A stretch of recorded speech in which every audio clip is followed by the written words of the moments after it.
అగ్రిగోల్డ్ బాధితులకు AP CM Jagan అండగా నిలిచారు. ఈ నేపథ్యంలో కర్నూలు జిల్లా ఆలూరులోని తన క్యాంపు కార్యాలయంలో కార్మిక శాఖ మంత్రి గుమ్మనూరు జయరాం సోదరులు సీఎం జగన్ చిత్రపటానికి పాలాభిషేకం చేశారు. కార్యక్రమం దేవరగట్టు ఆలయ chairman Srinivasulu, Aluru incharge YCP నేత గుమ్మనూరు నారాయణస్వామి ఆధ్వర్యంలో జరిగింది.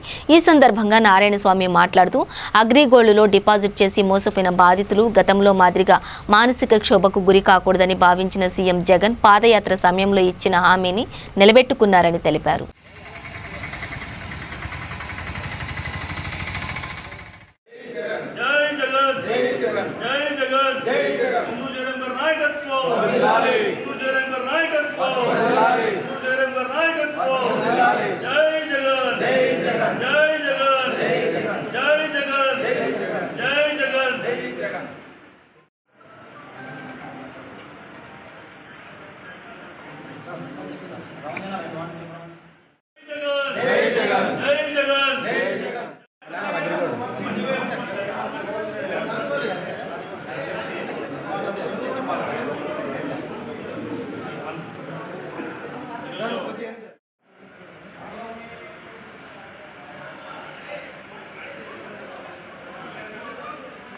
ఆ రోజు అగ్రిగోల్డ్ బాధితులతో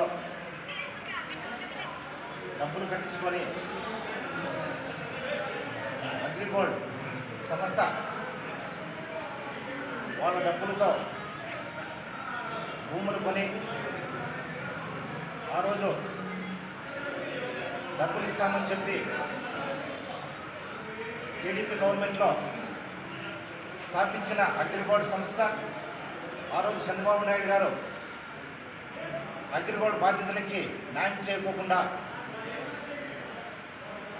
తప్పించుకొని ఆ రోజు అగ్రిగోల్డ్ సంస్థకే వాళ్ళకి అన్ని రకాలుగా సహాయ సహకారాలు అందించిన చంద్రబాబు నాయుడు గారు అయితే ఈరోజు మన ముఖ్యమంత్రి జగన్మోహన్ రెడ్డి గారు అగ్రిగోల్డ్ బాధితుల తరఫున నిలబడి వాళ్ళ కష్టాలను తెలుసుకొని ప్రతి ఒక్క అగ్రిగోల్డ్ బాధితులకి ఆ రోజు పాదయాత్రలో చెప్పాడు.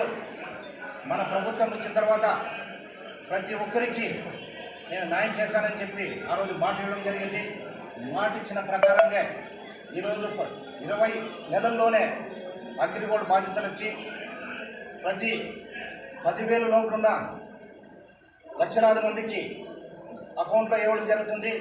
అదేవిధంగా 20,000 లోపల నిండే అగ్రిగోల్డ్ బాధితులకు వాళ్ళు కూడా 20,000 లోపల ఉన్న వాళ్ళు కూడా అకౌంట్లో ఇవ్వడం జరుగుతుంది. గత ప్రభుత్వం చంద్రబాబు నాయుడు మోసాలకి బలి అయిన అగ్రిగోల్డ్ బాధితులు ఈరోజు జగన్మోహన్ రెడ్డి గారు ప్రభుత్వం వచ్చిన తర్వాత ఇటువంటి కార్యక్రమం చేయడము సంతోషంగా ఈరోజు అగ్రిగోల్డ్ బాధితులు సంతోషంగా ఈరోజు జగన్మోహన్ రెడ్డి గారికి పాలాభిషేకం చేసి ఈరోజు ఆయనకి కృతజ్ఞతలు తెలుపుకుంటున్నారు.